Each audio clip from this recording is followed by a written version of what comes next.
कुंडल्या प्रथम चतुर्थ अष्टम द्वादश कुरुग्रह शांति अर्थे तथा हर सिद्धि भवानी तथा च माँ भगवती श्री आशापुरा तथा च देवादि भगवान शिव थाळीની અંદર અહમાચરી છે.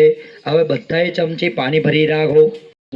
એવી કૃપા કરજો. અપસર્પંતુ તે ભૂતા એ ભૂતામિ સંસિતા એ ભૂતા વિઘ્નકર્તા રસે નશ્યંતુ શિવાગ્નયા અપરકામંત ભૂતાની પિશાચા સર્વતો દિશા સર્વેષામ વિરોધેન પૂજા કર્મ સમારભે. ચોખાને અવિતમ ચારે બાજુ વિધિ આપો. એવમ દસ દિશો રક્ષે ચામુંડા સુવાહનમ. બધાએ 3 તાલી પાડો. ત્રિવારમ તળય્વા ભાઈઓ એકલા ડાબો પગ 3 વખત જમીન પર પછાડો. ભાવ